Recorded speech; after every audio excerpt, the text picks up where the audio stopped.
आरक्षण शांतता रॅली दरम्यान आपण या रस्त्यावरती चालत आहोत। आपल्यासोबत नागरिक आहेत, नागरिकांसोबत वकील आहेत, वकील महिला आपल्यासोबत आहेत। ते कायद्याचं ज्ञान त्यांच्याकडे आहे, त्यांच्याकडून जाणून घेऊयात की नेमकं मराठा आरक्षणाचे अडथळे कुठे येत आहेत आणि मराठा आरक्षण नेमकं कुठे काय झालंय।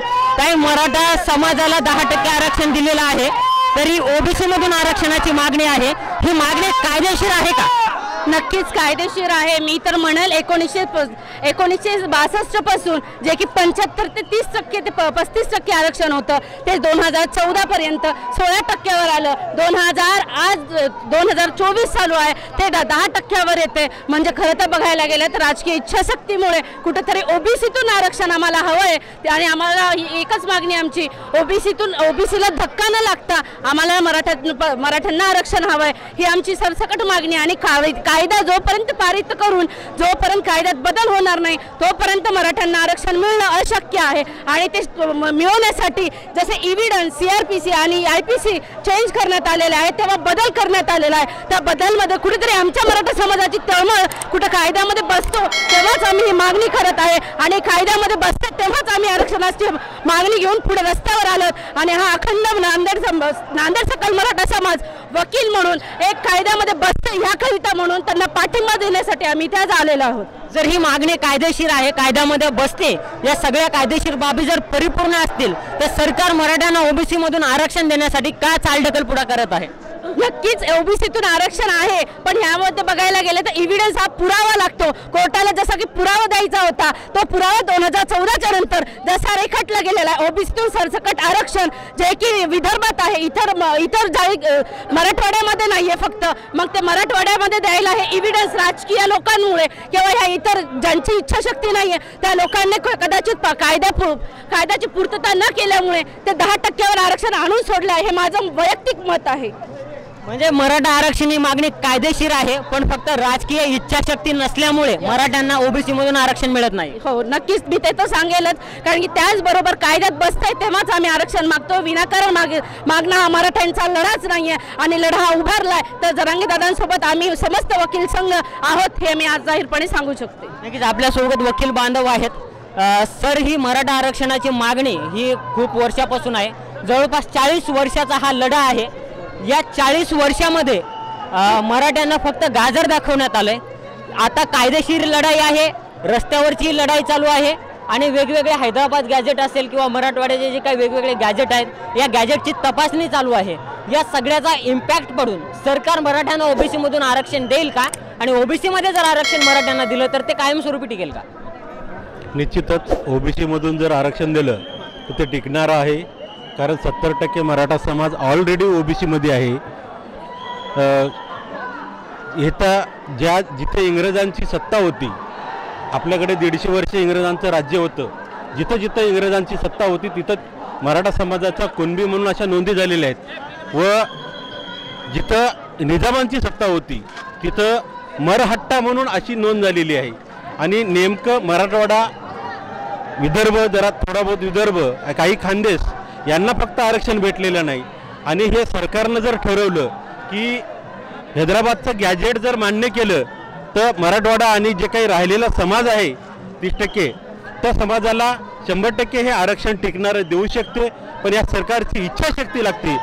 जर आता समाज पेटून उठलेला आहे, सर्व समाजाला या गोष्टी समजून आहेत, आज समाज आता कुठे ऐकणार नाही। जर हा समाजाचा विषय नाही संपला तर येणाऱ्या काळामध्ये या सत्ताधाऱ्यांना बळताभुई कमी पडेल। नक्कीच ही मराठा आरक्षणाची जी मागणी आहे ती मागणी कायदेशीर आहे या पद्धतीचं मत आहे। सर, ही मागणी कायदेशीर आहे, या तुम्ही कायद्याचे अभ्यासक आहात, तुम्हाला सगळ्या गोष्टी माहिती आहेत, ही मागणी कायदेशीर आहे, पण सरकार चालढकलपणा का करते आणि यामध्ये सरकार आरक्षण न देण्यामागचं कारण काय? आज नांदेडमध्ये मराठा आरक्षण जनजागृती व शांतता रॅली आहे।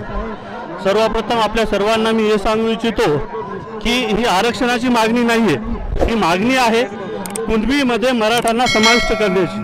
मराठा आणि कुणबी एकच आहेत हे दाखवण्याची।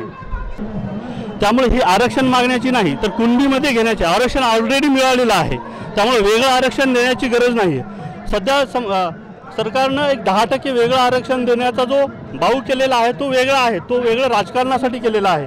त्या 10% आरक्षणाचा आणि आरक्षणाचा संबंध येत नाही। मराठा समाजाला ऑलरेडी कुणबी म्हणून मिळालेला आहे, त्यामध्ये सकल मराठा समाजाचा समावेश त्यामध्ये करण्यात यावा, कुणबीमध्ये करण्यात यावा आणि कुणबी म्हणून आम्हा सर्वांना सरसकट सगळे सोयरेता GR लावून आरक्षण देण्यात यावं, याबद्दलची मागणी आहे। या ठिकाणी नगर भागामध्ये बौद्ध समाजाच्या वतीने या ठिकाणी मनोज जरांगेंचा सन्मान ठेवण्यात आलेला आहे। ते सुद्धा मराठ्यांच्या या लढ्यामध्ये, मराठ्यांच्या या हक्काच्या लढाईमध्ये सामील झालेले आहेत। खरं तर यावरूनच लक्षात येतं की मुस्लिम समाज ही जरांगे पाटलांचा सन्मान ठेवतो, त्यानंतर बौद्ध समाज सन्मान ठेवतो, सन्मान करतो।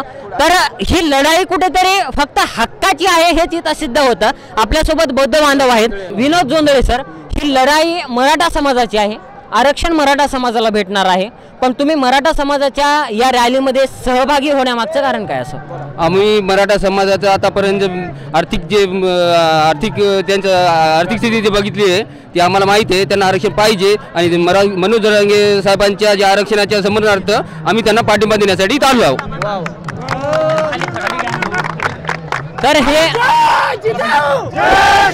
जरांगे पाटील तुम आगे बढ़ो, हम तुम्हारे साथ हैं। जय भीम, जय शिवराय। मनोज जरांगे साहेब तुम आगे बढ़ो, हम तुम्हारे साथ हैं। बस मनोज जरांगे पाटलांच्या समर्थनासाठी बांधव रस्त्यावरती उतरलेले आहेत। आपल्यासोबत अजून बांधव आहेत। तर तुम्हाला काय वाटतं, मराठ्यांना आरक्षण भेटलं पाहिजे का आणि ही लढाई हक्काची आहे का? कारण जे लोक विरोध करतायत त्यांना तुम्ही काय सांगाल? नाही, बिलकुल मराठा समाजाला आरक्षण भेटलंच पाहिजे, कारण मराठा समाजाची आर्थिक स्थिती आहे आता ती बघता त्यांना आरक्षण भेटणं हे गरजेचंच आहे। आर्थिक निकषावरती आरक्षण त्यांना भेटलंच पाहिजे। मराठा समाजाची ही आर्थिक परिस्थिती बिकट झालेली आहे आणि त्या आर्थिक परिस्थितीवर, आर्थिक निकषावर हे आरक्षण भेटलं पाहिजे या पद्धतीचं मत आहे। या रस्त्यावरती आपण पाहतोय लाखोच्या संख्येने मराठा बांधव रस्त्यावरती उतरले आहे। त्यांचं समर्थन करण्यासाठी, त्यांना समर्थन देण्यासाठी इतर समाज बांधव ही आपल्या भारताचं जे काय आहे ते ब्रीदवाक्यच आहे, सर्व धर्म समभाव। या पद्धतीने आपला एक भाऊ जर न्यायासाठी लढाई लढत असेल तर दुसऱ्या आपल्या त्या भावाला सहकार्य करणं, सपोर्ट करणं हे आपलं कर्तव्य आहे। या भावनेने हे इतर समाज बांधव रस्त्यावरती आलेले आहेत, मनोज जरांगे पाटलांचं समर्थन करत आहेत। आपल्यासोबत तरुण आहेत, त्यांच्याशी संवाद साधूया। तुम्ही शिक्षण घेत आला असाल तर शिक्षणामध्ये तुम्हाला आरक्षणाची का गरज भासली असं वाटतं आणि आरक्षण देण्यासाठी सरकार का चालढकल करतं?